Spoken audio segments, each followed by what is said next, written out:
Hello dear students, मैं P K Siddhant, double time JRF qualified and GATE qualified to.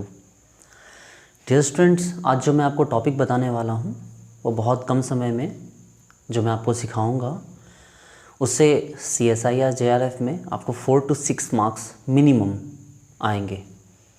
और वो हमारा फेमस टॉपिक है जो हर साल JRF में आ ही जाता है, JRF में भी आता है, गेट में भी आता है, thermodynamic variable, potential and Maxwell equation. हम लोग इसको ट्रिक से सीखेंगे। तो चलिए बिना देर किए शुरू करते हैं। हमारे पास थर्मोडायनेमिक वेरिएबल और थर्मोडायनेमिक पोटेंशियल ये दोनों ही स्टेट फंक्शन का पार्ट है। आप समझते हैं कि स्टेट फंक्शन क्या है? जिसको पाथ से कोई लेना देना ना हो, जो पाथ पे डिपेंड ना करता हो, स्टेट पे डिपेंड करता हो। ठीक है, पाथ फंक्शन ना हो बल्कि स्टेट फंक्शन हो। अब हमारे पास थर्मोडायनेमिक वेरिएबल की अगर हम बात करें तो थर्मोडायनेमिक वेरिएबल में कौन कौन है हमारे पास? तो थर्मोडायनेमिक वेरिएबल हमारे पास है pressure, temperature, volume and entropy. ठीक है, P for pressure, T for temperature, V for volume और S फॉर एंट्रोपी। और थर्मोडायनेमिक पोटेंशियल में कौन कौन है? थर्मोडायनेमिक पोटेंशियल में है G for gives free energy, H for enthalpy, उसके बाद हो गया हमारा A इंटरनल इंथैल्पी और U/E इंटरनल एनर्जी।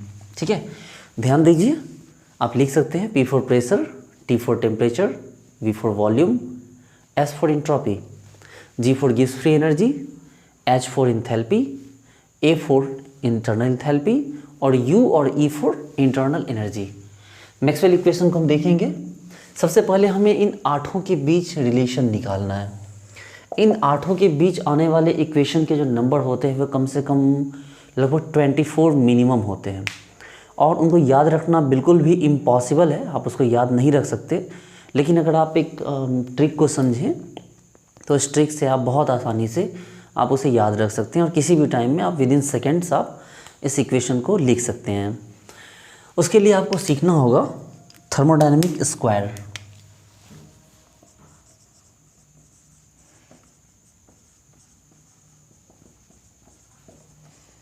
आपको सीखना होगा थर्मोडायनेमिक स्क्वायर। क्या है थर्मोडायनेमिक स्क्वायर? आपको ऐसे याद रखना होगा,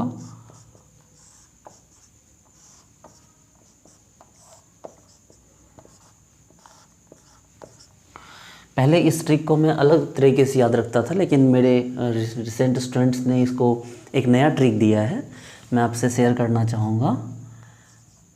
हम पढ़ने गए तो आज भी उनके साथ, हम पढ़ने गए तो आज भी उनके साथ। ये ट्रिक को आपको याद रखना है। H4 यहाँ पर देखिए, आप चाहें तो लिख सकते हैं P for pressure,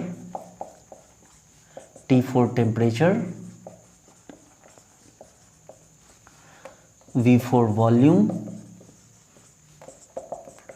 S for entropy, G for gives free energy,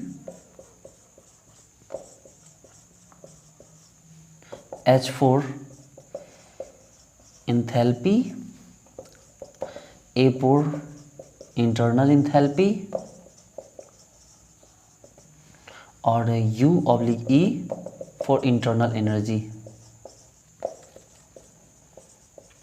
समझने वाली बात ये है कि ये चारों ही एनर्जी के ही टाइप हैं। गिव्स फ्री एनर्जी हो, चाहे इंथैल्पी हो, चाहे इंटरनल इंथैल्पी हो, चाहे इंटरनल एनर्जी हो, ये सभी एनर्जी के ही टाइप हैं।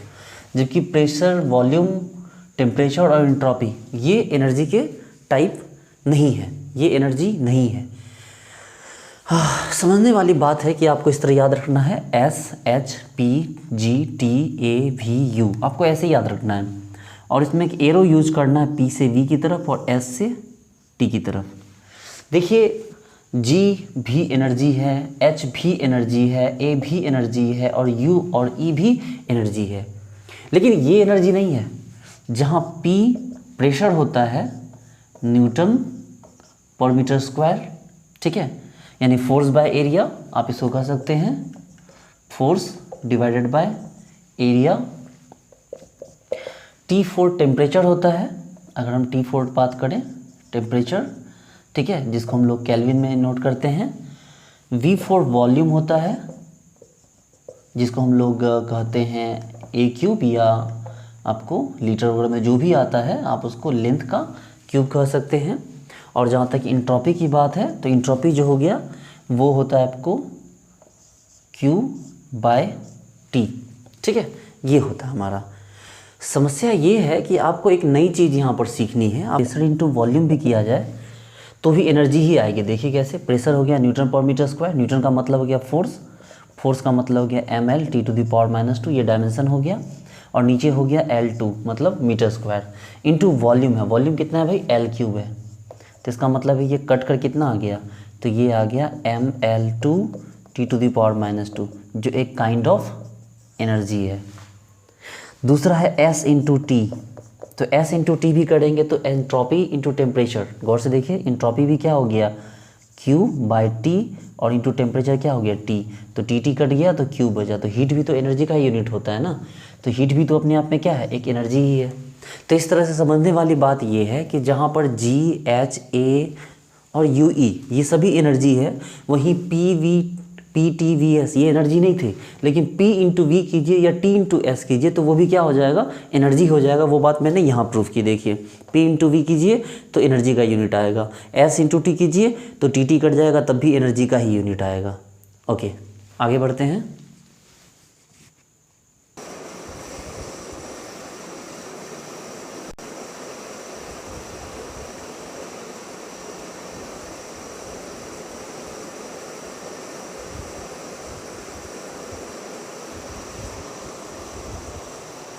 ओके डियर स्टूडेंट्स, आगे बढ़ते हैं।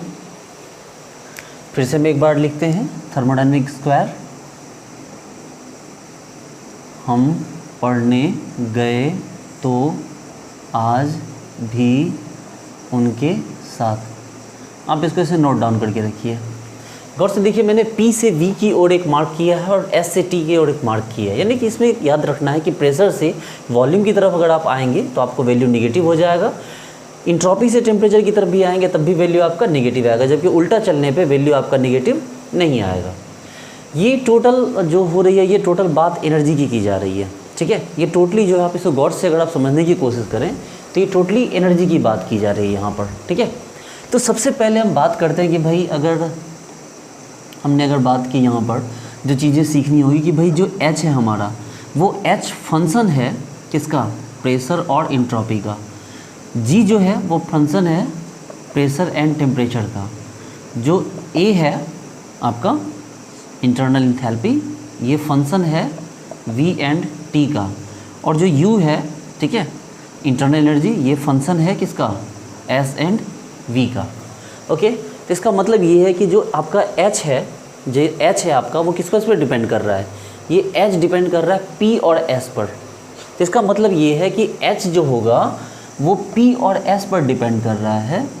तो इसका मतलब जो गौर से देखिए कि H डिपेंड कर रहा है P और S पर, तो इसका मतलब कि H का जो चेंज होगा वो भी P के चेंज और S के चेंज पर डिपेंड करेगा।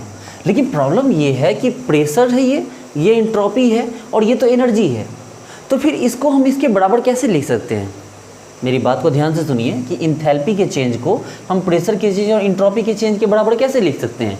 तो ध्यान देने वाली बात है अगर ये कि अगर ये एनर्जी, तो इसको भी हम एनर्जी बना सकते हैं। और आपको पता है इसको एनर्जी कैसे बनाया जा सकता है। अगर यहाँ P का चेंज हुआ है तो आप इसको V से मल्टीप्लाई कीजिए, और अगर यहाँ S का चेंज हुआ है तो आप इसको T से मल्टीप्लाई कीजिए। आप समझ सकते हैं, मैंने भी आपको जस्ट बताया कि pressure into volume energy, temperature into entropy energy, और ये DH भी क्या है, एनर्जी। तो इस तरह से हमारे पास जो एनर्जी का DH जो आया, DH इक्वल टू क्या हो गया, VdP प्लस TdS। आप इस ग्राफ के थ्रू समझिए, DH equal to TdS plus VdP। उसी तरह से DG जो होगा, DG डिपेंड करेगा किस पर, प्रेशर पर और टेम्परेचर पर, दोनों पर डिपेंड करेगा। लेकिन ये तो प्रेशर और ये टेम्परेचर है, तो हम क्या करेंगे, S से T की तरफ आइए तो SdT, और V से P की तरफ जाइए VdP। लेकिन ध्यान देने वाली बात है, मैंने आपको बताया कि S से T की तरफ जाएंगे तो आपको वैल्यू निगेटिव आ जाएगा। ओके, तीसरा आ जाइए DA। अब देखिए A जो है, A किस पर डिपेंड कर रहा है, T और V दोनों पर। तो A जो है वो T पर भी डिपेंड कर रहा है और V पर भी डिपेंड कर रहा है। लेकिन A एनर्जी है तो A का चेंज भी एनर्जी का ही चेंज होगा, लेकिन ये टेम्परेचर का चेंज है और ये वॉल्यूम का चेंज है, ये तो आपस में इक्वल हो ही नहीं रहा है। तो हम क्या करेंगे, टेम्परेचर को एनर्जी बनाने के लिए इसको S से मल्टीप्लाई करेंगे, और वॉल्यूम को एनर्जी बनाने के लिए इसको हम किससे करेंगे, P से मल्टीप्लाई करेंगे। और चूंकि P से V की तरफ आ रहे हैं, S से T की तरफ आ रहे हैं, इसलिए ये दोनों ही क्या होंगे, आपको नेगेटिव होंगे। चौथा चलिए हम बात करते हैं DU की, यानी कि इंटरनल एंथैल्पी की। इसकी बात करें तो ये डिपेंड कर रहा है किस पर, V के चेंज पर और S के चेंज पर, लेकिन ये दोनों ही एनर्जी नहीं है। तो हम क्या करेंगे, T से S को मल्टीप्लाई करेंगे तो TdS, और क्या हो जाएगा, V से P को मल्टीप्लाई करेंगे, आपको सॉरी P से V को मल्टीप्लाई करेंगे तो PdV। अब ध्यान देने वाली बात है कि P से V की तरफ आ रहा है तो ये माइनस, लेकिन T से S की तरफ जा रहा है तो ये प्लस। तो इस तरह हमारे पास 4 फॉर्मूला यहाँ पर आ गए। अभी मैंने आपको जस्ट जो सिखाया उसको ध्यान दीजिए, P इंटू V लीजिए या V इंटू P लीजिए, ये दोनों एनर्जी है। उसी तरह से T इंटू S लीजिए या S इंटू T लीजिए, एनर्जी है। ठीक है, आप P into change of V लगाइए तब भी एनर्जी है, V into change of P लगाइए तब भी एनर्जी है, क्योंकि यूनिट जो होता है वो चेंज होने से तो चेंज होगा नहीं। अगर हम डेल्टा लगा देते तो ऐसा नहीं कि प्रेशर का यूनिट चेंज हो जाएगा, डेल्टा लगा देने से वॉल्यूम का यूनिट चेंज हो जाएगा। उसी तरह से S dt लगाइए या T ds लगाइए, इससे इसके यूनिट पर कोई प्रभाव नहीं पड़ेगा, ये एनर्जी का ही यूनिट रहेगा। तो चलिए, सीखने के लिए बहुत बड़ी बात आपने यहाँ सीखी। ठीक है, एक बार आप इसको फिर से एक बार रिपीट करेंगे, मेरी बात को दोबारा से समझिए। मैंने क्या बताया एग्जैक्टली आपको, मैंने आपको ये बताया कि आपका ये जो है एंथैल्पी वो प्रेशर और एंट्रोपी का फंक्शन है, जो गिव्स फ्री एनर्जी वो प्रेशर और टेम्परेचर का फंक्शन है, इंटरनल एंथैल्पी वॉल्यूम और टेम्परेचर का फंक्शन है, और इंटरनल एनर्जी S और V यानी कि एंट्रोपी और वॉल्यूम का फंक्शन है। ये इस पर डिपेंड कर रहा है, तो इसका मतलब इसका चेंज इनके चेंज पर डिपेंड करेगा। लेकिन ये हो रहा है एनर्जी का चेंज, ये टेम्परेचर का चेंज, ये वॉल्यूम का चेंज है। आप ऐसा कैसे कर सकते हो कि सेब के नंबर को आप आम और कटहल के नंबर से जोड़ दो, आप ऐसा तो नहीं कर सकते हो। ठीक है, कभी ऐसा हो सकता है कि 2 गधे और 4 घोड़े मिलकर 5 आदमी के बराबर हो जाए, ऐसा तो नहीं हो सकता है। हाँ, लेकिन आप उस नंबर को आप इसके बराबर इसको लाना चाहते हो तो ये एनर्जी है, ये एनर्जी नहीं है। लेकिन आपको पता है कि S से T को मल्टीप्लाई कर दो तो ये एनर्जी बन जाएगी, P से V को मल्टीप्लाई कर दो तो ये एनर्जी बन जाएगी। इसका मतलब ये है कि आप किसी को भी अगर एनर्जी का लेना चाहते हैं, मान लो H को लेना चाहते हैं, H का चेंज, इसका मतलब ये चेंज डिपेंड करेगा P के चेंज पे और S के चेंज पे। ठीक है, लेकिन P का चेंज एनर्जी नहीं है, इसलिए आपको V से मल्टीप्लाई करना होगा, और S का चेंज एनर्जी नहीं है, इसलिए आपको T से मल्टीप्लाई करना होगा। तो इस तरह से आपके पास DH का फॉर्मूला क्या आ गया, VdP प्लस TdS। आप ऐसे भी देखना चाहते हैं, देखिए DH is equal to TdS plus VdP।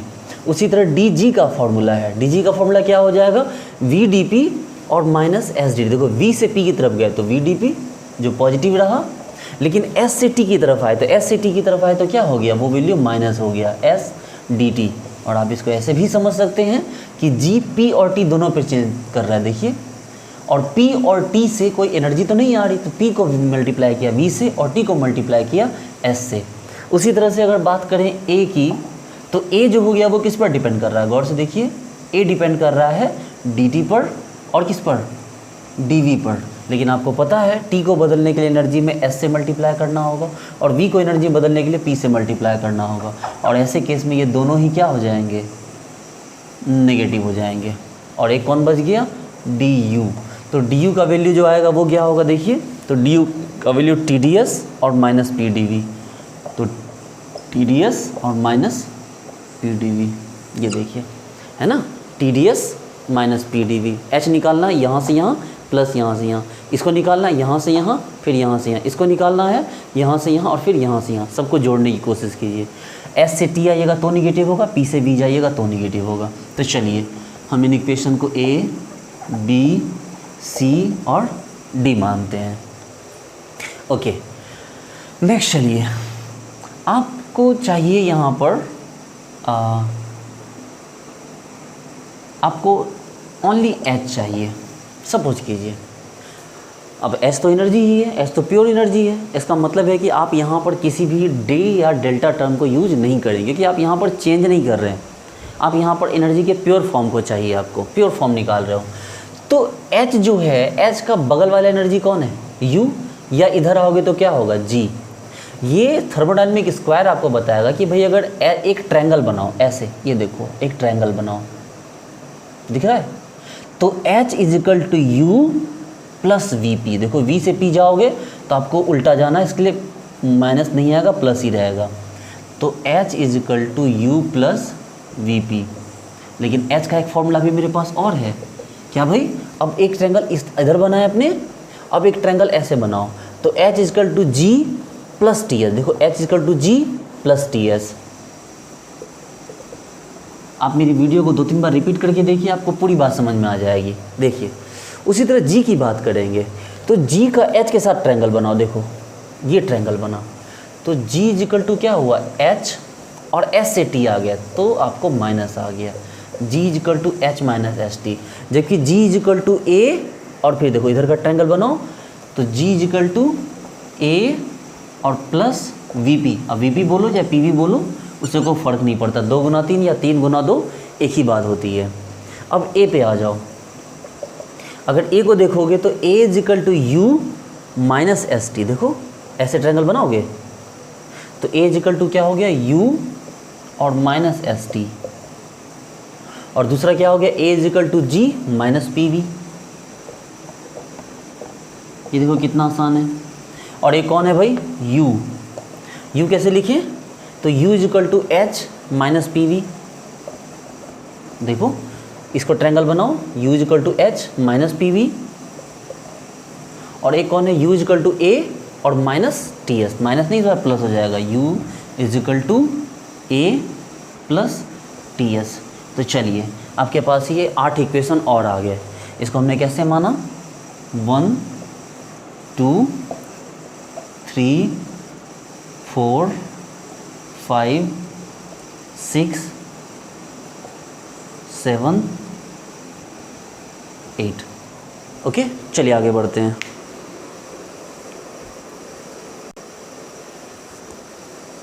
Okay, आगे देखते हैं। अब हमने सारी एनर्जी का वैल्यू निकाल लिया।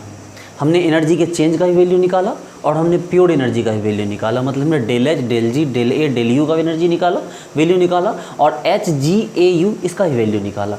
अब आगे बढ़ते हैं। अब हमें चाहिए पी टी यू, मतलब वी और एस, इसका वैल्यू चाहिए। हमें क्या चाहिए, पी का वैल्यू चाहिए, टी का वैल्यू चाहिए, वी का वैल्यू चाहिए और एस का वैल्यू चाहिए। अब गौर से देखिए, हमें चाहिए पी का वैल्यू। आप उसके ठीक सामने, ध्यान दीजिए इसका ट्रिक कैसे है। आप इसके ठीक सामने जाइए, देखिए ऐसे, पहले यहाँ से इसको उठाइए और फिर ऐसे जाइए।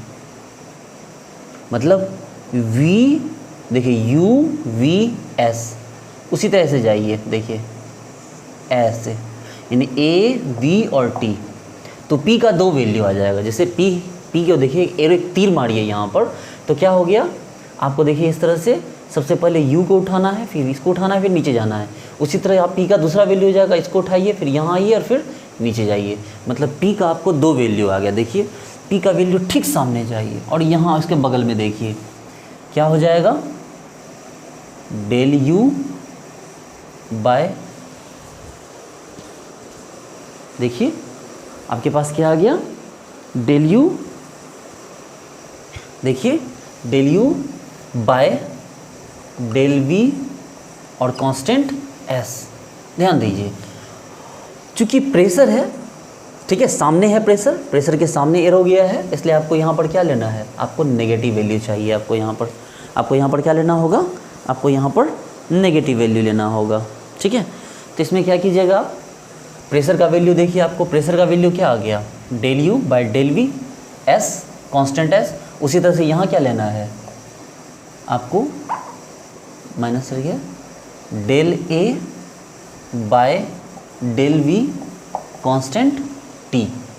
ओके, चलिए अब आपके पास T आ गया। गौर से देखिए, T के सामने S है, तो T के सामने पहले यहाँ जाइए H पे, ऐसे और ऐसे, फिर ऐसे, और फिर T के लिए क्या हो जाएगा, गौर से देखिए, ऐसे ऐसे और फिर ऐसे, यानी T का वैल्यू क्या आ जाएगा आपका।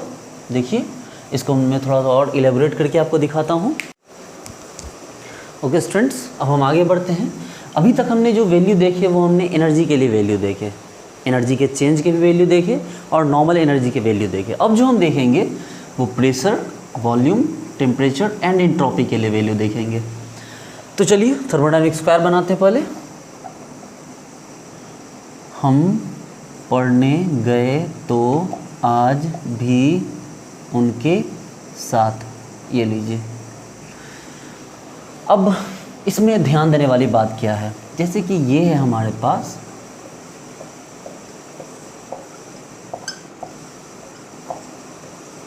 अगर आप यहाँ पर किसी टर्म को उठाते हैं, सपोज कीजिए आप पी को टर्म को उठाते हैं, पी, आपको पी को लिखना है तो कैसे लिखोगे, गौर से देखो। पी के सामने आइए, उसके बगल में जाइए, चाहे दाएं जाइए चाहे बाएं जाइए।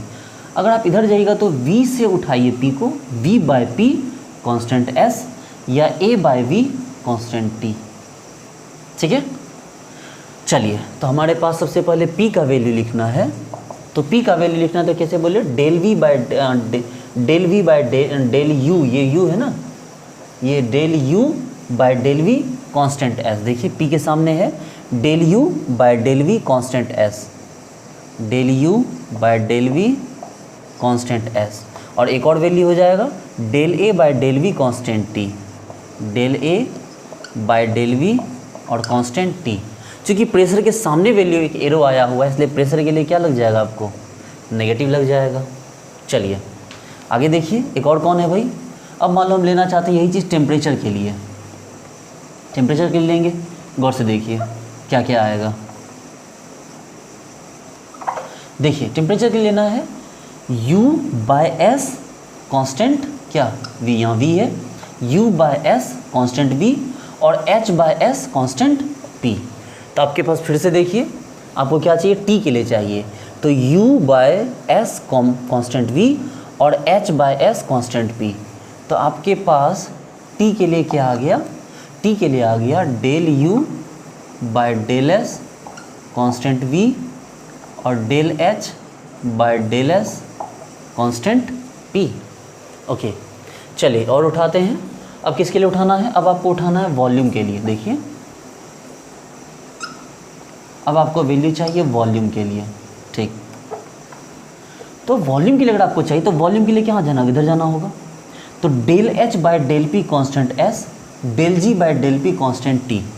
तो चलिए आपके लिए वॉल्यूम का क्या वैल्यू आ गया, तो del H by del P constant S और del G by del P constant T। देखिए बिल्कुल आसान है। एक ऐसे जाइए, देखिए यहाँ जाना है, ऐसे उठाइए और फिर पीछे जाइए। देखो आपको V चाहिए, H से P को उठाओ S पे जाओ, G से P को उठाओ T पे आओ। आपको T चाहिए था, H से S को उठाए P पे गए, U से S को उठाए V पे गए। चलिए उसी तरह में और क्या चाहिए, हमें इंट्रोपी चाहिए। इंट्रोपी के सामने भी एरो गया है, ये भी इसके दोनों वैल्यू नेगेटिव होंगे। तो क्या करेंगे S के लिए, देखो A से T पे जाओ V पे आ जाओ, G से T पे आ जाओ P पे आ जाओ। तो क्या हो जाएगा S के लिए वैल्यू आपके पास, तो del A by del V constant V और एक और वैल्यू है del G by del T constant P। देखिए बहुत आसान है ये। देखिए S के लिए चाहिए, यहाँ से चलिए यहाँ आइए और फिर पीछे आ जाइए। S के लिए चाहिए डेल G से डेल T पे आइए, चले जाइए। आपको P के लिए चाहिए यहाँ से यहाँ आइए फिर वापस चले जाइए। एक और चाहिए यहाँ से यहाँ आइए वापस चले जाइए। आपको T के लिए चाहिए यहाँ से यहाँ आइए वापस चले जाइए, यहाँ से यहाँ आइए वापस चले जाइए। V के लिए चाहिए यहाँ से यहाँ आइए वापस चले जाइए, यहाँ से यहाँ आइए वापस चले जाइए। बिल्कुल ऐसे एक एरो की तरह, ठीक है। देखिए यहाँ ऐसे और एरो की तरह। तो इस तरह आपके पास 4 वैल्यू आ गए हमारे पास, ठीक है। तो ये आपके पास कितने वैल्यू आ गए, ये 4 वैल्यू आ गए, प्रेशर के भी, वॉल्यूम के भी, टेम्परेचर के भी, और एक एक करके ये सारे वैल्यू आपको यहाँ पर नोट डाउन हो गया। देखिए ये इसमें ये आपको डायरेक्टली पूछे जा सकते हैं। इसका जो होता है एग्जाम में डायरेक्टली आ जाता है। ये आपको 4 इक्वेशन दे देंगे और आपको पहचानना होगा कि भाई इसमें से कौन सही है कौन गलत है। तो आप इसमें कौन सही है कौन गलत है ये आपको ऐसे याद नहीं किया जा सकता है। लेकिन अगर आपको थर्मोडायनामिक स्क्वायर ध्यान में है तो आप उसको ध्यान में रखें, इन चारों इक्वेशन को बिल्कुल सटीक तरीके से लिख लेंगे। आप इसका प्रूफ देखिए, अगर इसमें थोड़ी भी गलती होगी तो आपको ये क्लियरली दिख जाएगा। देखिए मैं इसको दोबारा दिखाता हूँ आपको। तो आपको पता चलेगा कि नहीं ये इसमें आप परफेक्ट हो चुके हैं। आपको अभी तक लग रहा होगा कि सर क्या बता रहे हैं, बट रियली में आप परफेक्ट हो चुके हैं। आपको ये बात, अगर मैं थोड़ी भी मिस्टेक करूँगा तो ये चीज़ आपको तुरंत ध्यान में आ जाएगी कि नहीं सर यहाँ पर मिस्टेक हो रहा है। देखिए यही है ना, हम पढ़ने गए तो आज भी उनके साथ। ये देखिए पहली बात तो आपको ये समझ में आ गई सर पी के लिए जो भी वैल्यू आएगा वो निगेटिव आएगा सर। उसी तरह से एस के लिए भी जो वैल्यू आएगा सर वो निगेटिव आएगा, क्योंकि उसके सामने एरो गया हुआ है। चलिए, जबकि वी और टी के लिए जो वैल्यू आएगा सर वो निगेटिव नहीं होगा सर, वो पॉजिटिव होगा। चलिए शुरुआत करते हैं पी से। मैंने क्या बोला, del A by del V divided by T constant T, del U by del V constant S. इसमें मैं मिस्टेक करके बोलता हूँ, ये देखो पी का value del T, del S, del G कुछ भी कर दें, बिल्कुल आपको दिखेगा सर गलत कर रहे हो आप सर। आप आराम से ए पे आओ, वी पे जाओ, फिर टी पे चले जाओ। देखो del A by del V constant T, और एक और फॉर्मूला बताओ तो आप बोलोगे sir del U del V और कांस्टेंट क्या एस। चलो अब एस के लिए बताओ, सामने टी है तो del A by del T constant V, del A by del T constant V. एक उधर कौन है, del ji by del T constant P. चलो अब आपको किसके लिए बताना है, अब आपको बताना है वी और टी के लिए। चलो तो वी के लिए क्या हो जाएगा, देखो del ji by del P divided by constant T, del ji by del P और कांस्टेंट टी। और एक और ले लो, del H by del P constant S, del H by del P constant S. और टी का एक और वैल्यू ले लो, del H by del S constant P. T का वैल्यू क्या आ जाएगा, del H by del S constant P. एक और क्या वैल्यू आ जाएगा टी का, del U by del S constant V, del U by del S और कांस्टेंट वी। तो इस तरह से हमने क्या किए, ये जो चार हमारे पास थर्मोडायनेमिक वेरिएबल थे इनके लिए भी हमने वैल्यूज़ निकाल लिए। तो इनको हम काउंट कर सकते हैं। देखिए हमने वहाँ क्या काउंट किया, सबसे पहले ए बी सी डी, उसके बाद हमने काउंट किया था 1 2 3 4 6 7 8 तक हमने काउंट किया था। इसको भी हम काउंट कर लेते हैं, इसको हम काउंट कर लेते हैं स्मॉल में, A B C D E F G H. कितने क्वेश्चन हो गए अभी तक आपके पास, 8 8 दूनी 16, 16 4 20। तो 20 इक्वेशन तो आपके यहाँ पर आ चुके हैं। चलिए नोट कीजिए और समझिए। चलिए आगे बढ़े हम इससे। ध्यान दीजिए, हमने इससे, चलिए इसको थोड़ा छोटा बनाते हैं साइड में। देखिए ये जो हमारे पास है इसको नोट करके रखेंगे आप, अभी काम आएगा हमारे पास। दोबारा से लिखिए,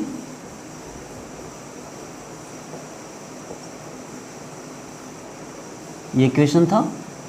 एक बार एक काम की, जरा वो ए बी सी डी वाले पहले वाले को लिख लीजिए, ठीक है। तो क्या था भाई, D H is equal to, याद कीजिए, D H equal to V D P plus T D S. दूसरा कौन था भाई, D G equal to V D P, लेकिन और कौन, एस से डी टी, मतलब minus S D T, S से टी की तरफ आ गए। तीसरा आ जाओ, डी ए इजिकल टू क्या था भाई, S D T P D V, और दोनों अनफॉर्चुनेटली माइनस होंगे, S D T minus P D V. और चौथा कौन है, D U, T D S और माइनस पी डी वी, तो T D S minus P D V. Okay, अब एक काम करते हैं हम, ठीक है, एक छोटा सा काम ये किया जाए कि ये जो वी टी वर्ड के वैल्यू है उसको यहाँ से लाइए आप।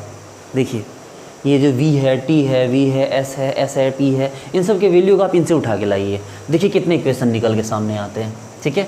हम जब भी कोई इक्वेशन लिखेंगे पहले इसके दोनों वैल्यू को रखेंगे, फिर इसके दोनों वैल्यू को रखेंगे, इस तरह से हम एक एक इक्वेशन निकालेंगे। सबसे पहला हमारे पास ये इक्वेशन था, आपको याद होगा, ए बी सी डी। चलिए पहले इक्वेशन ए लेते हैं हम। हमारे पास इक्वेशन है D H is equal to V D P plus T D S. चलिए उठा के रखिए, D H is equal to, अब देखिए वी का वैल्यू क्या क्या ले सकते हैं हम। वी का वैल्यू ले सकते हैं आप, गौर से देखिए, डी जी पी ये ले सकते हैं, देखिए ये del ji by del P, ठीक है, और इंटू ये टी, आप इसका ये वैल्यू उठाइए पहले ई नंबर को, तो v का वैल्यू हो गया del ji by del p, और क्या हो गया आपको, और ये आपको t, और यहाँ पर क्या dp। ओके चलिए, जबकि TDS का t का वैल्यू क्या लेंगे हम लोग यहाँ पर, ये वैल्यू ले सकते हैं। देखिए del H by del S constant p, और ये ds। चलिए v का दूसरा वैल्यू, ये वाला वैल्यू उठाइए, del H by del p constant s, और यहाँ dp, इसका वही वैल्यू रहने दीजिए, del H by del S constant p ds। चलिए आपने इसके दोनों वैल्यू को ले लिया, इसके एक वैल्यू को लिया है। अब क्या करोगे आप कि अब आप इसके इस वैल्यू के साथ इस वैल्यू को लो, और फिर एक बार इस वैल्यू के साथ इस वैल्यू को लेना, मतलब dh is equal to del ji by del p constant t dp, और plus del u by del s constant v और ds। और एक बार क्या ले लो, ds इज इक्वल टू, हमने इसको 2 बार लिया, del H by del p constant s dp, और फिर क्या लेंगे भाई, del u by del s constant v ds। देखिए सिर्फ एक dh से इतने सारे वैल्यू निकल के सामने आ गए, देखिए कितना अनबिलीवेबल है ना। और हमने किया क्या, कुछ नहीं किया, हमारे पास v और t के हमारे पास 2 इक्वेशन थे, हमारे पास v के भी 2 और t के भी 2। हमने बस वो क्या है कि जैसे हम लोग क्लास 10th में पढ़ते थे ना, एक बार इसका वैल्यू इसके साथ रखो, फिर एक बार इसके साथ इसको रखो, फिर एक बार इसके साथ इसको रखो, एक बार इसके साथ इसको रखो। इस तरह से हमने क्या किया, dh के अकेले 4 इक्वेशन हमने निकाले।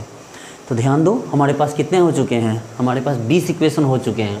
अब हम नंबर में काउंट करेंगे, ये इक्वेशन नंबर 21, ये इक्वेशन नंबर 22, ये इक्वेशन नंबर 23, और ये इक्वेशन नंबर 24। चलिए उसी तरह से अगला रखते हैं हम, किसको, DH को रखा, DG को रखेंगे हम। देखिए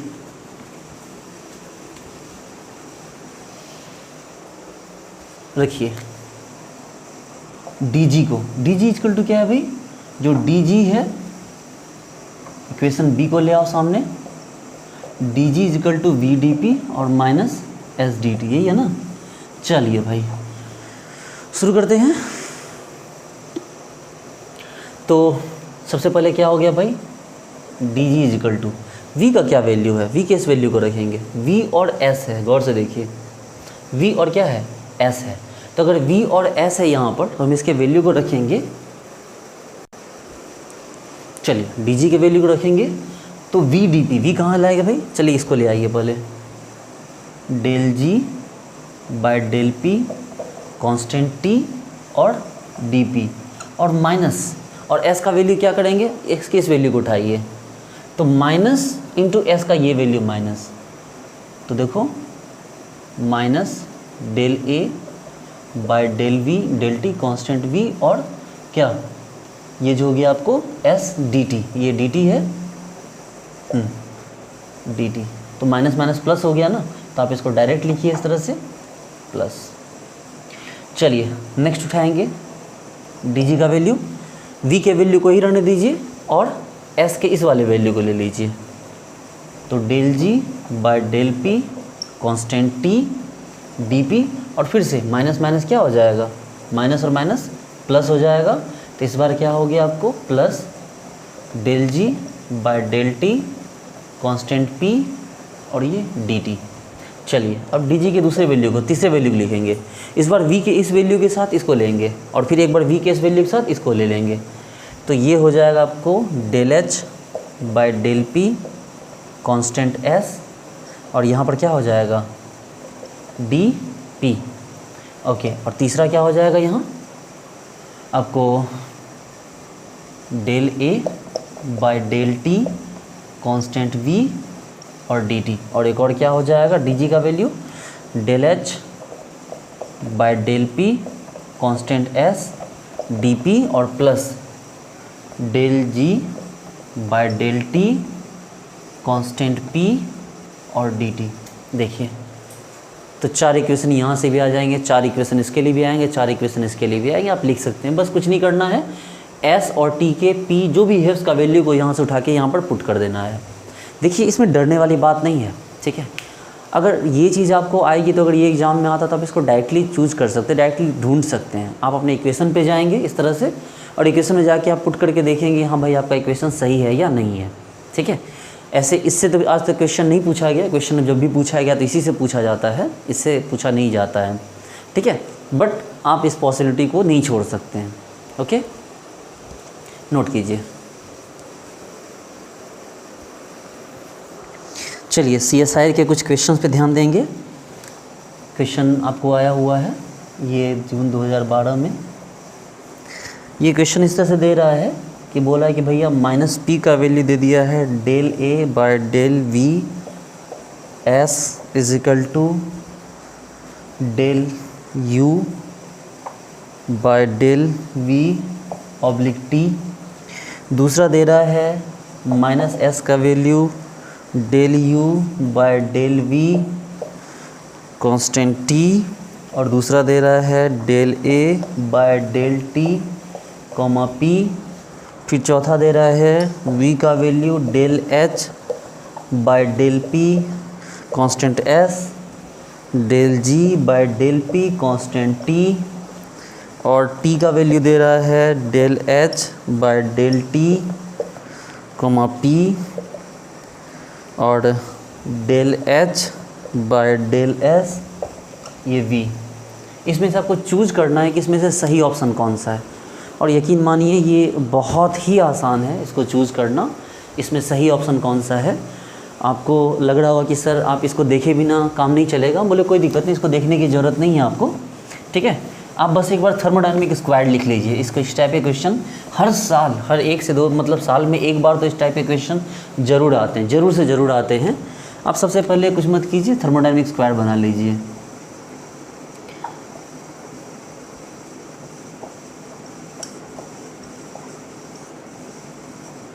ये इसको ग्राफ बना लीजिए, ठीक है। सबसे पहले P को वॉच कीजिए। P का वैल्यू क्या होगा, del A by del V T है क्या, del A by del V S ना, गलत हो गया, वो भी गलत होगा। S पे आइए, del A by del P, del A by del T V, देखिए del A by del T V ना, तो गलत हो गया, ये भी गड़बड़ है। V पे आइए, कहाँ गया V, यहाँ V, del H by del P S, del H by आपको जो del H by del P S ये सही लग रहा है, और दूसरा है del G by del P T, del G by del P T, चलिए ये सही है। इस पे आ जाइए T का वैल्यू पे, del H by del S P, del H by del S P ना, गलत हो गया, एक गलत तो बाकी तो गलत होना ही है। देखिए इस तरह से इसके क्वेश्चन आते हैं, और अक्सर आप उठा कर देखिए तो आपको इस टाइप के क्वेश्चन भरे हुए मिलेंगे, आपको आएंगे। बस एक बार आपको थर्मोडायनामिक स्क्वायर बनाना है, इस तरह से पैटर्न से चलिए, आपको तुरंत ये समझ में आ जाएगा कि ये कैसे हुआ, ओके। देखिए ये क्वेश्चन भी JRF में पूछ चुका है। ये क्वेश्चन ही ना, इस टाइप के कई क्वेश्चन पूछे जा चुके हैं JRF में। इसको सॉल्व करना हमें कि भाई इसमें से सही कौन सा है, पूछा जा रहा है कि भाई इसमें सही कौन सा है। कुछ मत करो, थर्मोडायनामिक स्क्वायर बनाओ।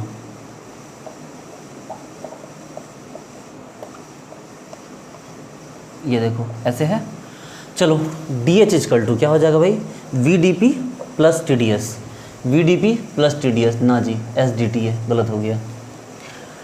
A है, A ये हो जाएगा SDT PDV, और दोनों में माइनस लगा रहेगा, देखो minus SDT minus PDV, minus SDT minus PDV, सही है। DU पे आ जाओ, TDS minus PDV, D equal to TDS minus PDV, उल्टा हो गया, गलत हो गया।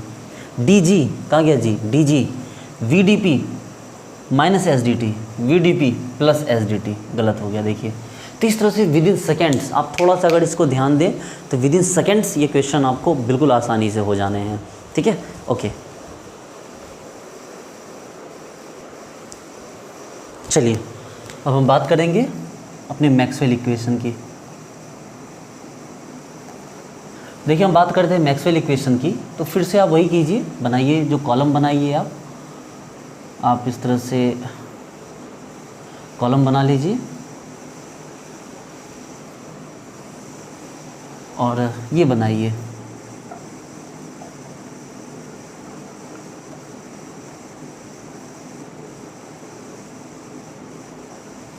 देखिए इसको कैसे आपको सॉल्व करना है, ज़रा गौर से देखिए।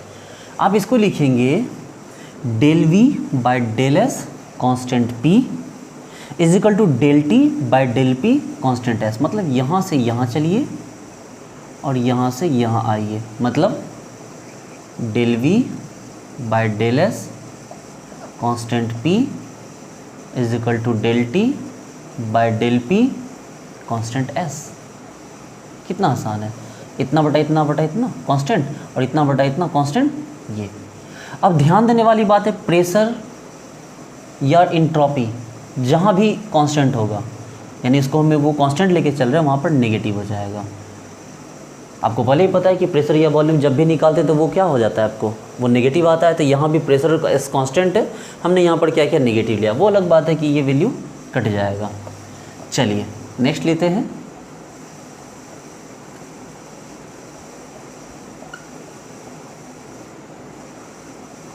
चलिए थोड़ा सा बदलाव लाइए, यहाँ से यहाँ आइए और यहाँ से यहाँ जाइए, मतलब del S by del P constant T is equal to del V by del T constant P. P आ गया, माइनस लगा दीजिए। चलिए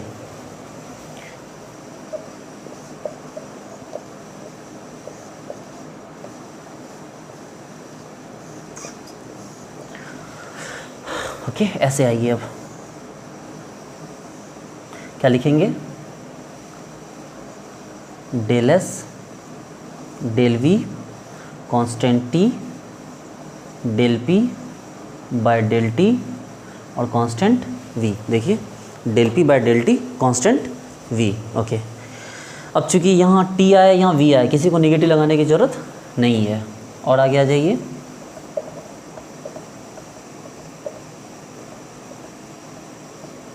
देखिए यही है।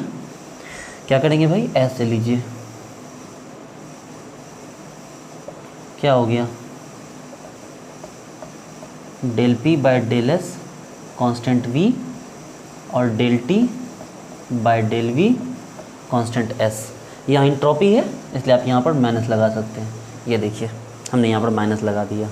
तो इस तरह से ये रहा हमारा मैक्सवेल इक्वेशन। ठीक है, ये क्या हो गया हमारा, ये मैक्सवेल इक्वेशन है। आप इसे प्यार से बगल में लिख लीजिए। ठीक है, आप क्या कीजिए, इसको लिख लीजिए। सबसे पहला कौन है आपका, del V upon del P del V upon del S constant P is equal to del T upon del P constant S. दूसरा इसको मान लीजिए आप, हमने कितने बता दिए थे, तो 20 और 4 चौके 16। ठीक है, देखिए पहले ABCD थे, फिर 1 2 3 4 से लेके 8 तक हुए, कितने हो गए, 8 4 12, और फिर हमने 8 बताए, छोटे वाले ABCD से लेके तक हमने 8 बताए, और उसके बाद उन 4 से हमने 4 इक्वेशन निकाले। कितने हो गए हमारे पास, 20 और 16 36। तो ये इक्वेशन आ जाएगा नंबर 37। एक और लिखिए, del S by del P constant T is equal to minus del V del T constant V. ये नंबर आ गया 38। ठीक है, ये आ जाइए del S by del P del V constant T del P del T constant V, ये number 39। और आगे बढ़िए, del P by del S constant V is equal to minus del T minus del V और constant S. ये कितना हो गया, ये 40 हो गए, 40 इक्वेशन हो गया आपके पास। ओके, अब ध्यान दीजिए, यहाँ पर हमें क्या करना है, आप इसको समझिए कैसे करना है इसको। ओके, समझ ही गए होंगे, नहीं समझिए तो आप इसको एक बार वीडियो को पॉज करके पीछे जाके देख लीजिए।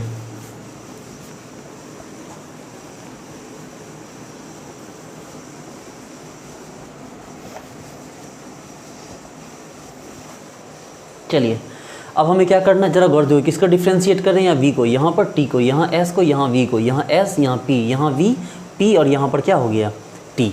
अब आपको यहाँ पर क्या करना है, अब आपके पास जो इक्वेशन है, आप यहाँ से भी आप इक्वेशन निकाल सकते हैं, जैसे आपको मैंने सिखाया कि भाई ऐसे था,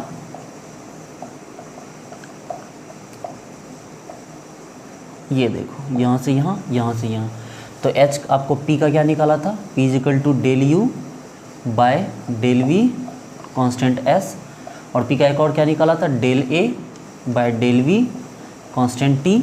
उसी तरह से क्या भाई टेम्परेचर क्या निकाला था, प्रेशर है तो यहाँ माइनस होगा दोनों में।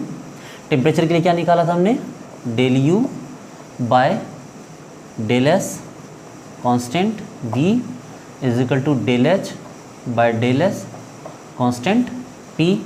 उसी तरह से हमने क्या निकाला है, वॉल्यूम के लिए निकाला है del H by del P constant S is equal to del ji by del P constant T.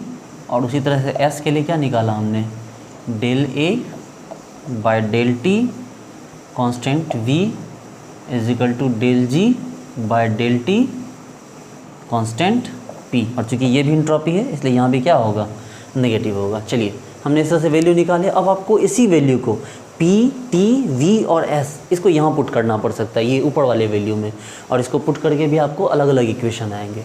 ठीक है, आप इसको पुट करके देखिए, पी के वैल्यू को यहाँ पुट कीजिए, ठीक है, टी के वैल्यू को यहाँ, इस तरह से आप पुट कर सकते हैं। ठीक है, आप इसके वैल्यू को पुट कीजिए तो आपके पास इस तरह से इक्वेशन आ जाएंगे। आप इनके वैल्यू को यहाँ पुट करते जाएंगे तो आपको और भी काफ़ी सारे इक्वेशन आएंगे, पी के वैल्यू को और टी के वैल्यू को। फिर यहाँ से होगा कि यहाँ से आपको 4 इक्वेशन और आ जाएंगे, मतलब इस 40 के बाद 16 इक्वेशन अभी और आ जाएंगे। इन चारों वैल्यू को, वैल्यू को यहाँ पर पुट करते जाना है आपको। जैसे एक बार प्रेशर है और टेम्परेचर है, तो ये देखिए, ये मान लो ये आपको प्रेशर है, टेम्परेचर है। अब प्रेशर के एक वैल्यू के साथ इसका एक वैल्यू, फिर इस वैल्यू के साथ इसका ये वैल्यू, फिर इसके साथ ये वैल्यू और इसके साथ ये वैल्यू। इस तरह से आपको कई इक्वेशन आएंगे। एक इक्वेशन से आपको 4 इक्वेशन निकलेगा और यहाँ से आपको टोटल 16 इक्वेशन अभी और बन जाएंगे। ठीक है, तो बहुत आसान है, इसमें ऐसा कुछ भी नहीं है जो इसमें आप कंफ्यूज हो। ठीक है, बस आप उस थर्मोडायनेमिक इक्वेशन को याद रखिए, थर्मोडायनेमिक ग्राफ को याद रखिए। एक बार थर्मोडायनेमिक ग्राफ को आपने याद रखा तो आप बहुत आसानी से इसको निकाल लेंगे। अब ध्यान देने वाली बात यह है कि जो मैक्सवेल इक्वेशन है ये अपने आप में बहुत बड़ा ट्रिक समेटे हुए हैं। गौर से देखिए, देखिए एस टी पी वी, देखिए, और यहाँ पर क्या है, ये भी देखिए पी वी, और यहाँ एस टी, यहाँ देखिए एस टी, उसी तरह से एस टी, देखिए पी वी, और उसी तरह देखिए पी वी। ठीक है, खैर इस पर आपको दिमाग लगाने की ज़रूरत नहीं है। आप इसको थोड़ा सा आप पीछे चले जाएंगे, थोड़ा सा मैक्सवेल पे जाएंगे, कोई भी इक्वेशन आप इस तरह से यहाँ पर निकाल सकते हैं, और इन सब वैल्यू को उसमें पुट करके भी आप और वैल्यूज़ निकाल सकते हैं। जो भी आपसे मांगा जाए, कितना भी डीप में जाके आपसे कितने भी इक्वेशन दे दे, वो आप इक्वेशन आपके पास उसका सॉल्यूशन होगा ही होगा। अब हम इस पर आते हैं कि भाई इसमें क्वेश्चन कैसे पूछे जाते हैं। देखिए,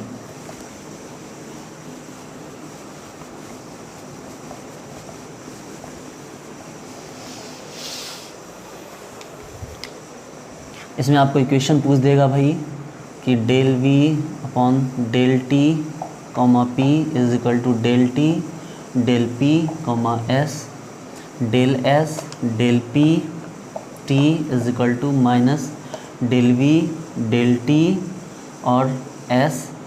तीसरा दे देगा आपको del S del V T is equal to del P del T V, और चौथा दे देगा del P del S V is equal to minus del P del V और कॉमा एस। इन चारों में से आपको ढूंढ के निकालना है कि भैया हमारा सही मैक्सवेल इक्वेशन क्या है। इसको बिल्कुल मत देखिए आप, ठीक है, बिल्कुल डरिए मत। इसमें आपको चारों में से चूज करना है कि कौन सा मैक्सवेल इक्वेशन आपका सही दे रखा है। एक छोटा सा मिस्टेक भी आपका पूरा कबाड़ा कर देगा, इसलिए आपको ध्यान देना है। बस कुछ नहीं कीजिए, एक थर्मोडायनेमिक स्क्वायर लिखिए, ये लिखिए ऐसे ऐसे, ठीक है, और ध्यान दीजिए वी टी पी, देखिए वी टी पी सही है, इसका मतलब तीसरा होना चाहिए एस पी टी होना चाहिए, नहीं है, गलत हो गया। आपने समझा मैंने क्या बोला? मैंने बोला वी टी पी, इसका मतलब एस पी टी होना चाहिए, जो नहीं है, गलत हो गया। दूसरा ये एस पी टी, चलिए यहाँ तो सही है, इसके एवज में वी टी पी होना चाहिए, वी टी एस है, गलत हो गया। तीसरा ये एस वी टी सही है, इसके एवज में पी टी वी होना चाहिए, पी टी वी होना चाहिए, सही है। अब माइनस प्लस भी चेक कर लीजिए, यहाँ वॉल्यूम है, यहाँ टेम्परेचर है, ये प्रेशर या एंट्रोपी नहीं जिसके लिए माइनस लाया जाए, यानी कि ये दोनों प्लस होना सही है, वाजिब है, तो ये सही होगा। आपने समझा मैंने क्या बोला? एस वी टी तो पी टी वी, और चूंकि यहाँ टेम्परेचर कांस्टेंट या वॉल्यूम कांस्टेंट है तो यहाँ किसी में नेगेटिव आना नहीं चाहिए। अब यहाँ ये PSV ठीक है, और PVS नहीं, कोई मतलब ही नहीं बनता है। PSV के एवज में आना चाहिए था TVS, जो ये भी नहीं है। और इस तरह से आपने ये निकाला कि भाई आपका ये मैक्सवेल इक्वेशन सही है। तो इतने सारे इक्वेशन के बीच में आपको ज़्यादा नहीं है, मैक्सवेल का मेनली ये पूछा जाता है। और उससे जो भी मैंने स्टार्टिंग में जो बताया ABCD और छोटे वाले जो ABCD बताए और 1 2 3 4 बताए, बस उतने ही पूछे जाते हैं मेनली। मतलब ये मैक्सवेल के 4 इक्वेशन, स्टार्टिंग वाले 4, फिर 8, फिर 8, ये 8 दूनी 16 और 8 16 8 24, इतने इक्वेशन में से आपको पूछे जाते हैं। और ये सब निकालना बहुत आसान है। एक इस वीडियो को 2-3 बार देखिए और थर्मोडायनेमिक स्क्वायर को लिखिए। मैं आपको गारंटी देता हूँ कि CSI या JRF में इससे कम से कम आपको 6 मार्क्स इक्वेशन जरूर आते हैं। Okay, thank you so much दोस्तों। नेक्स्ट वीडियो में मिलते हैं। धन्यवाद।